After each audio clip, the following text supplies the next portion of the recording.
A very good evening to everyone present here. I, Samir, would like to warmly welcome you all to this knowledge session on public speaking and corporate ethics, beginning at 4 p.m. Public speaking and corporate ethics. Public speaking is the art of addressing an audience, is a structured and deliberate way to inform, influence, or entrain. Corporate ethics refers to the moral principles and values that guides behavior within the business world. Together, these skills empower professionals to communicate with clarify while upholding integrity and trust. Common challenges: fear of speaking in front of a crowd, lack of confidence or clarity in message delivery, pressure to comfort or stay silent on important issues. Today one session was their event CM. Positive practices: clear preparation and speech, honest, transparent, and respectful communication, speaking up for fairness and accountability,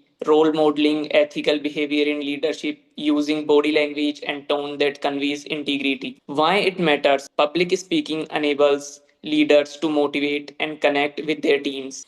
Combined with ethical responsibilities, it creates trust, transparency, and a culture of respect in the workplace. About SEMS Foundation: SEMS Welfare Foundation, a registered non-profit organization, is committed to making a positive social impact through education, skill development, and entrepreneurship. Under our initiative Digi Samak, where we trained over 6,000 individuals in IT, finance, retail, and more.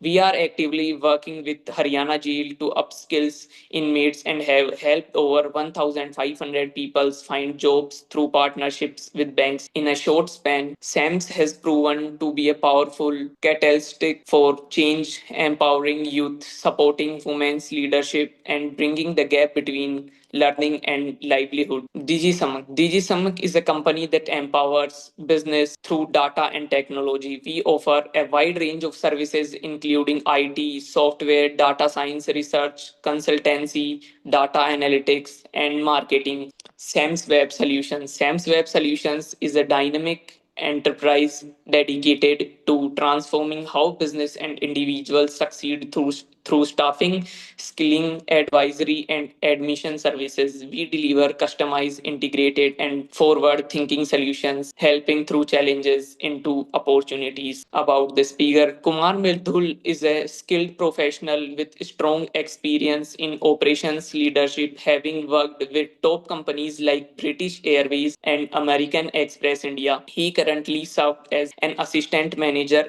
at Landgreiser and is also a public speaking and writing specialist at Planet Spark, where he empowers learners to become confident and communicators. With a master's in data science, Kumar blends analytical thinking with creative communication, offering practical and inspiring guidance in public speaking, writing, and professional development. Thank you so much, Samir, for the brilliant introduction. And uh, welcome everybody. Good afternoon. So, yes, as Samir said, I am Kumar Mridul.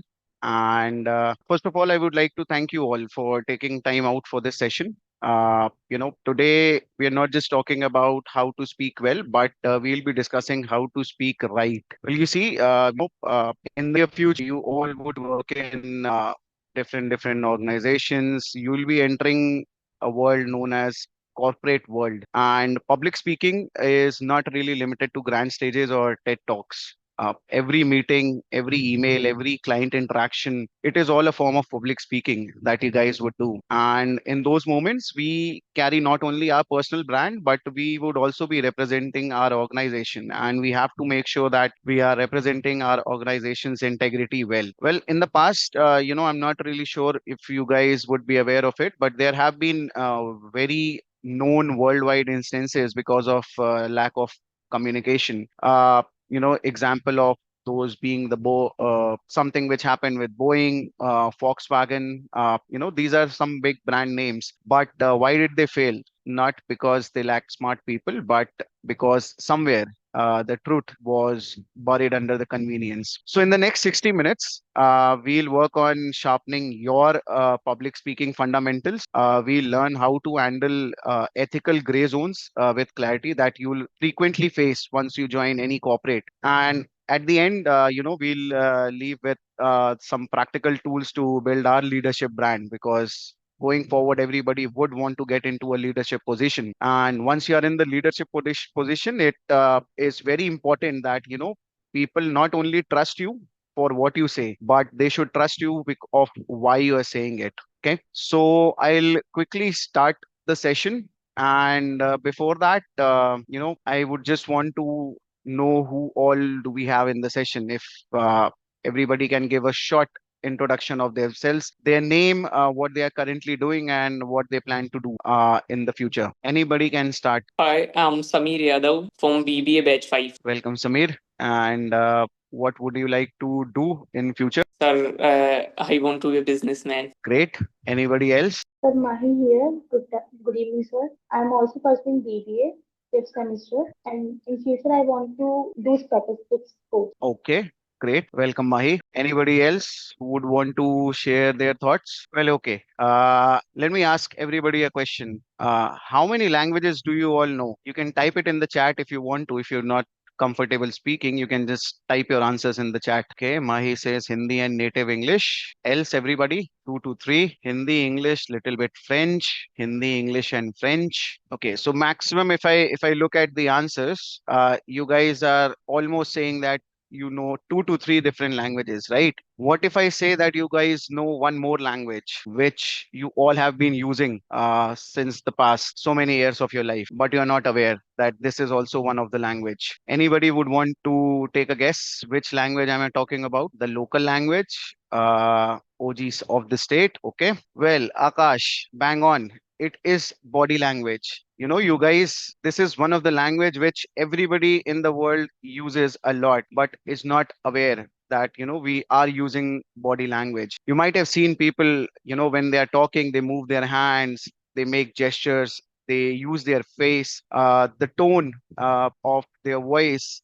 It helps people understand the kind of emotion that that particular individual is in. So the language of body, or the body language that we know, uses three different things primarily, and there are two other things which add on. So if I talk about the primary thing that the language of body uses, the number one is your face. Your face plays a very important role in how your body language is translated to the other person. The second role is your hands, how your hands move, what is the gesture that you're doing, how you're keeping your hands, represent a lot about the individual. And the third most important thing that plays a part in the language of body is your eyes. Your eyes play a very important role. You would have noticed, at times when people are a little shy, or they have done something wrong, they would not really look up into your eyes, into your face. They would prefer looking down. They'll be like this. Their body would be a little low in confidence. You would be able to understand that this person is either somewhere in guilt, or of doing something wrong, or they are not really confident. Your hands, they play a very important role. When you're out in the public, when you're addressing a group, in your office, any kind of meeting or anything per se, you would have noticed people standing like this with their hands closed. Now, when people look at you with your hand closed, the image that comes out, it feels like that person is not really open to feedbacks, is not really open to anybody reaching them out for any kind of questions or any kind of suggestions. That closed hand, it would always give the impression of somebody being very closed with their own thoughts. So these are some examples of the body language that you guys use, and that we would go ahead and use in the near future as well. Okay. Post that, the two things that I said, which add on, is the confidence and the voice. Now, if you're confident enough, you would be able to go ahead and articulate that in your voice with your tone. If you're not really confident, you'll always sound like, hi guys, I am here to take a session today, and I would go ahead and help you in understanding public speaking, corporate ethics, and more about that. A lower tone always enunciates a lower confidence. So always make sure whenever and wherever you are speaking, whenever you are addressing a group, even a group of your friends, your voice should be a little on the higher end, just to ensure that you come out as a confident individual. Okay. And the second is, the voice quality altogether. If I am confident, but my voice is a little low, let's say, guys, I just had my lunch and I was waiting for the session to start. So this is the way the person who's hearing you would understand, that this guy is definitely confident, but he's not really interested. The interest level, because when you're addressing a public, it is very important not only for you to address the public, but the public to ensure that they are engaged with you, because that's the whole point of you addressing the public. So whenever your voice or is a little low, it would give an impression that the person is not really interested. You need to ensure that whenever you are addressing the group, you should be able to go ahead and catch everybody's attention. Okay. Yes, sir. Great. Let me quickly share my screen and show you some slides which I have prepared, and that would help you understand the overall body language and corporate ethics a little better. Is my screen visible? Yes, sir. Okay. So there are two things that I would want everybody to follow in the session. And these are that, if in case you're not liking, if first of all, if you're able to hear my voice, just give a thumbs up. And if in case there's something that you're not liking, you're not able to understand,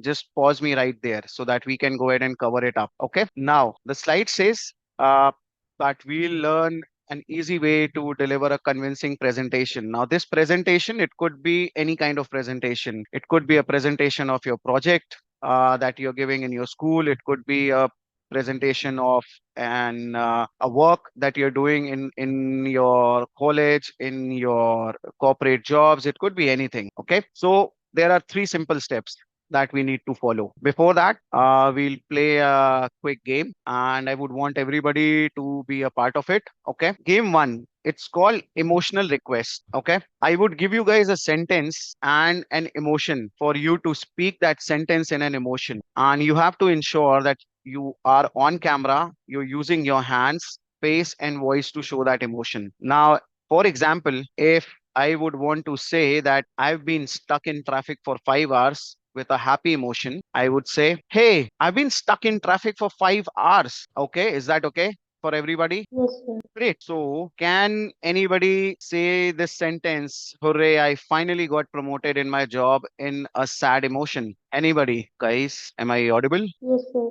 Yes, sir. So, would anybody like to participate and say this sentence? Hooray, I finally got promoted in my job. Well, that was a good attempt, Samir, but you have to say it in a sad emotion. Hooray, I finally got promoted in my job. Well, good attempt. Well, let's try this. Just say the sentence, I just love relaxing by the beach, in an angry tone. I just love relaxing by the beach. Again, a good attempt, Samir.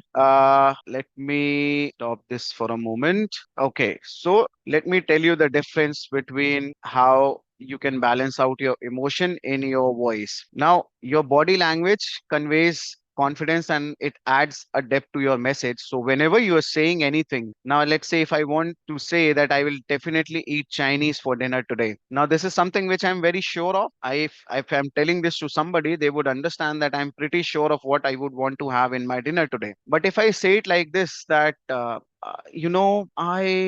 will definitely eat Chinese for dinner today. Now my eyes were a little squinched, my tone was a little confused. And if I'm telling this to somebody, now if you guys are hearing it, you might question that whether he's sure he'll eat Chinese or whether he's not sure he'll eat Chinese. But the overall thought process that I had in my mind was that I'm pretty sure that I'll eat Chinese today. So now, if you would focus, if you would have seen that, how your tone, how my face was able to go ahead and change that narrative of being very strong with my opinion to something, you know, making people confused about it. That's how your body language plays a part. Okay. Let me see. Just give me a minute. Okay. So, guys, now I'll ask you guys a couple of questions and I want everybody to take active part in it. If you want to speak up, you can unmute and speak up. If you want to type things in the chat, your answers in the chat, just type it in the chat. But I would want everybody to take part in this. Okay. Now, let's say you are working in an office and there is a discussion going on in your office that all the employees should get paid for sleeping in the office. Doesn't sound like something doable as of now, but yeah, just a discussion in your office that everybody should be paid for sleeping in the office. Now, I am giving you three options to support this evidence. Okay. Option one is I want this policy because who does not like sleeping? Option two that you have is I think sleeping should be encouraged since it helps people in dreaming, and a person who can dream big can achieve bigger heights. And the option three is according to a 2015 study in the Journal of Psychology and Psychiatry, sleep could directly impact behavior of an individual, including memory, cognition, and performance. Now, if you are given a chance to apply this policy in your office, which option would you choose to suggest your manager why this policy should be in picture? Option one, which says, I want this policy because who does not like sleeping. Option two, I think sleeping should be encouraged since it helps people in dreaming and a person who can dream big can achieve bigger heights. Or option three, where it says, according to a 2015 study in the Journal of Psychology and Psychiatry, sleep could directly impact the behavior of an individual, including memory, cognition, and performance. Which option would you choose? Okay. Okay. Option C, option three. Can anybody tell me why everybody is choosing option three? Okay. Option three, as it's not only theoretical like option two, but has evidence to it as well. Okay. Great. Great understanding, Akash. So, yes, option three is the better option because here it not only talks about something in just air, it is giving you guys a proper study or a proper fact to validate the evidence. So, whenever you are speaking in public, whenever you are attending any kind of meeting, whenever you are attending any kind of group, just make sure that whatever you are speaking, that is backed by something, some of an evidence. Okay. Because again, like I said, in the initial starting of the session, as a leader, people should not only believe in what you say, but they should believe in why you are saying this. Why is very important because as a leader, out of respect, people would listen to you, people would listen to what you are saying, but for them to be able to go ahead and incorporate that in their life, in their day-to-day routine, any kind of suggestions, any kind of changes that you are suggesting, they should be able to understand why you are doing this, what is the reason behind this. And until and unless you would be able to go ahead and back it up with some solid evidences, people would not really relate to what you are saying. So even if you are in your college, if you are suggesting any kind of changes, let's say any kind of changes in your exam schedule, any kind of changes in the content that you are studying, you should be able to go ahead and back it up with some solid evidence for your teachers, for your faculty to understand why exactly the entire group is asking for it. Why is there a demand for it? Is this clear to everybody that why evidences are important? Yes, sir. Okay, thank you. Okay. Now, let's say you are given a topic, to create a presentation. You have given a topic to speak up and how you should really approach that particular topic. There are just three simple steps to it. Everybody would be aware of it. I am just articulating it for you so that you should be able to relate to it. While approaching to any kind of topic for a presentation, for a speech, anything, you just need to ensure that you're covering three different things. First one is introduction, the second is the body of the topic, and the third one is the conclusion. Introduction. Why do you think introduction is important? Anybody would want to comment why introduction of any topic, anything is important whenever you're starting any kind of speech or any kind of session? Anybody? Introduction makes the topic and people familiar. Yes. So exactly, if in case you're not letting the people know why exactly you are here and why exactly they are there, nobody would be interested in listening to you or hearing you out. Now, what exactly does it require for a topic to grab people's attention? Any introduction of any kind of speech or any kind of session, any kind of activity has two important aspects. If anybody wants to make a note of it, they can. Every introduction that you're doing to your presentation, to your speeches, should have two parts. One is called the hook, and the other is called thesis. Now, what are hook and thesis? Hook is anything that grabs someone's attention, and thesis is a statement that would tell the main point of the presentation. So I'll explain again for the group. Hook, whenever you are giving any introduction, just make sure your introduction is divided in two parts. First should be the hook part, and the second should be the thesis. Hook should be able to go ahead and catch the attention of everybody listening, and thesis would be a statement where it tells the main point. So let me give you an example of the hook and thesis. Let's say everybody knows Aman Gupta, the boat founder. Yes, sir. Okay. So if I would want to go ahead and, introduce Aman Gupta to the group, I would start by saying Aman Gupta, the boat founder, was just another face in the crowd until he built a strong online presence and networked relentlessly. He landed up with high profile clients and scaled his company. That is when he discovered the power of personal branding. Now, here, if I would want to go ahead and bifurcate this into hook and thesis, my hook was personal branding, the power of personal branding, and the thesis was the explanation or the introduction that I gave about Aman. Now, from here on and so forth, I would be able to go ahead and grab attention of the people by using the word power of personal branding, letting them know a little bit about the topic by giving them an introduction about a very known personality or a celebrity, and then I can go ahead and proceed on with my speech or with my presentation. So, hook and thesis, just make sure your introduction has these two aspects. Okay. Second, now let's say the second part of your introduction that we talked about was called the body. Now, body should be able to go ahead and cover everything that you want to go ahead and convey to the audience. It is also divided in two parts. First is the argument. What exactly are you trying to say? What exactly are you trying to convey to the group? It should be a statement that establishes a point of view or a claim. Evidence, like everybody gave me the answer in the group chat with option C. Evidence should be something that you should be able to prove. You should be able to use it for, proofing the claim that you're making in your argument. Okay. Now, let's say, for example, if I would want to go ahead and say that, look at our neighbors. Now, this is a part of, this is something which I'm reading out from a speech which R. Madhavan gave in the Oxford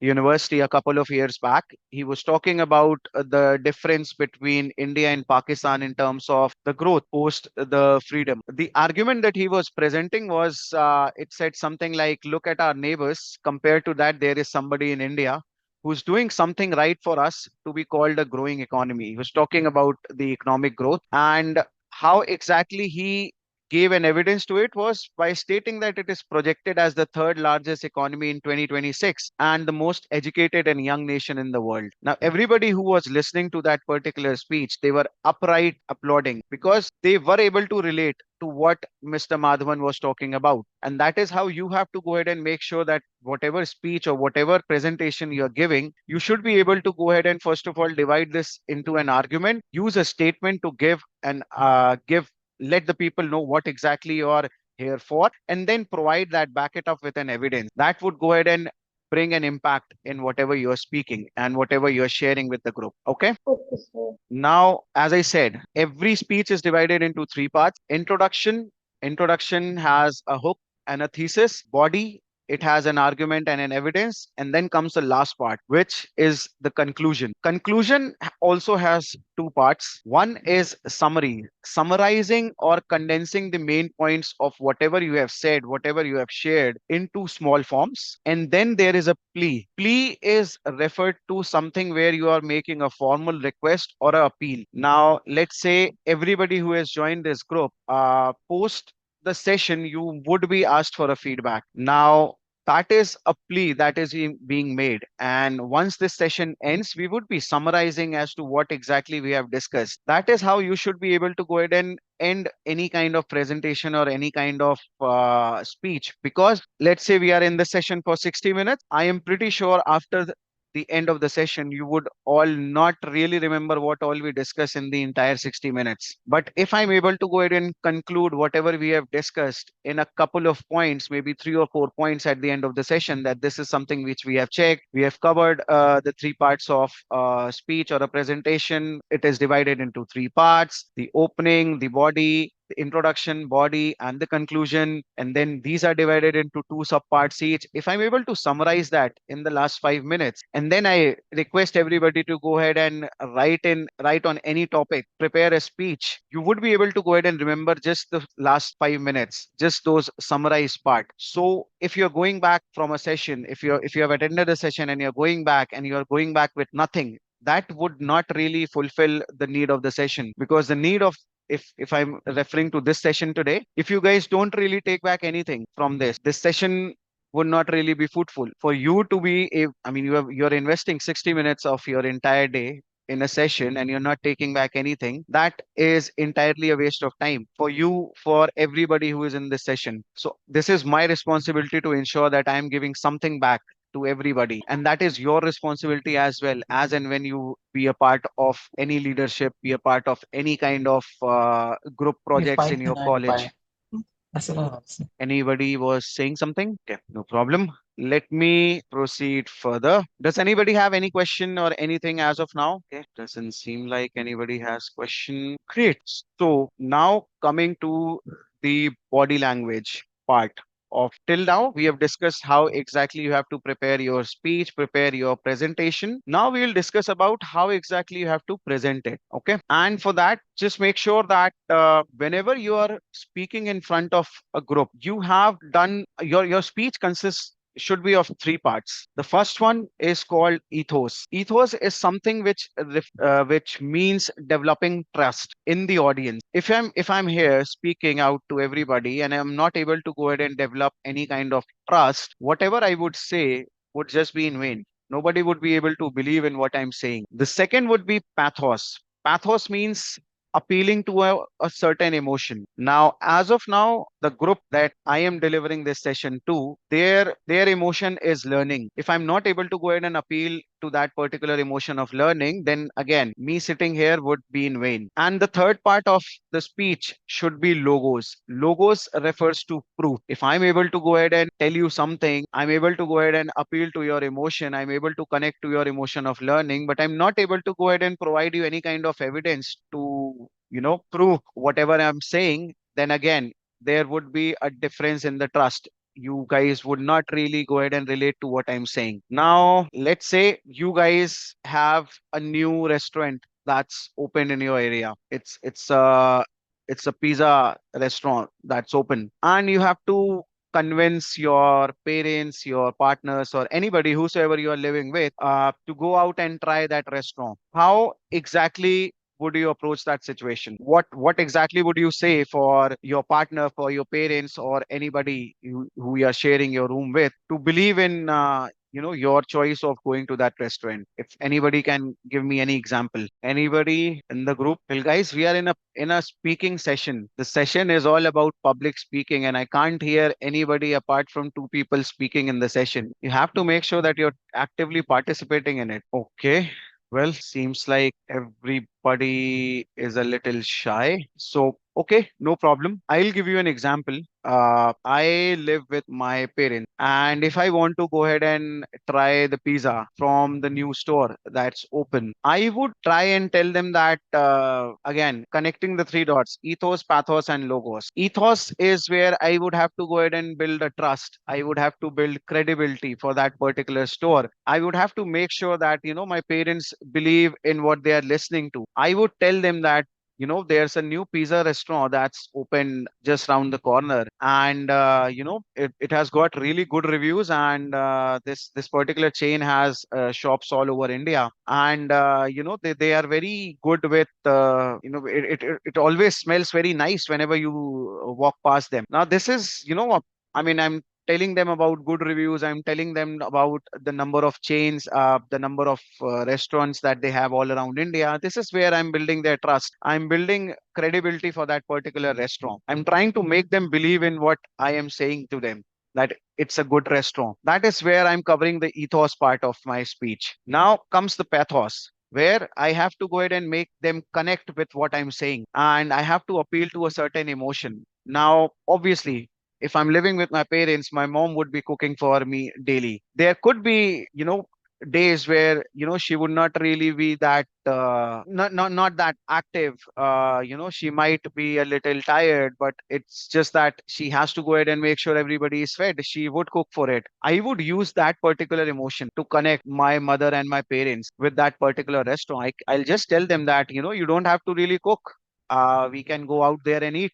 You can relax. It's been days that you have not relaxed. This is where, they would connect to why I want them to go out and eat. First, I've built the credibility by giving them about the information about the number of stores, giving them intro information about the good reviews. Now I'm trying to get them emotional about it by telling them that they can relax. It's been long that she's been cooking for us. She needs a break. Now, third part is the logos part, where I would have to go ahead and prove, and I have to prove that my arguments are correct. I have to give them a reason behind the statement. Now, reasoning what I can give here is that I'll tell them that, this that particular pizza store has a variety of pizzas. They are making gluten-free pizzas. They're making they do not use refined flour. They just make wheat pizzas. Their pizzas are healthy. They have got a lot of good offers running as of now.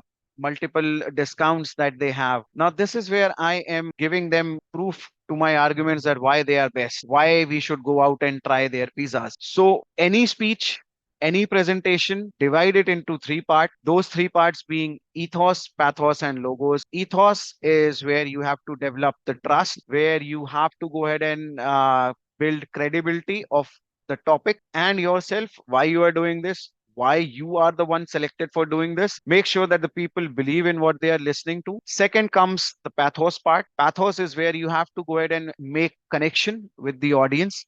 You have to appeal to a certain emotion. The emotion could be anything. It could be the reason that why exactly people are there to listen to you. And the third part being logos. Logos is where you go ahead and give proof to whatever arguments that you're giving. You have to go ahead and ensure that you're giving some reason behind the statements that you're using, that you have shared. Is that okay with everybody? Yes, sir. Yes, sir. Great. So now that we have understood the aspects of how exactly you can approach a speech, how exactly you have to ensure that you're making your presentation, how you're making your presentation is entirely dependent on the topic that you have. You can have multiple various topics. Just make sure that you're able to go ahead and first of all build a connection with the audience that you have. Once you are able to go ahead and build a connection, just make sure that you're able to go ahead and appeal to their emotion. And for that, you must be aware that why exactly everybody is there. What exactly are they expecting out of that session? Once you're able to crack that, once you're able to understand why exactly a certain meeting is being held, why exactly there's a certain session, you would be able to go ahead and appeal to that particular emotion. And once you are done those two, all that you need to do is just give any kind of argument, whatever the session or whatever the topic is about, and you have to go ahead and just give a little bit of proof. While doing all this, you need to ensure that you're using three different aspects of your body, which is your hands, your face, and your eyes.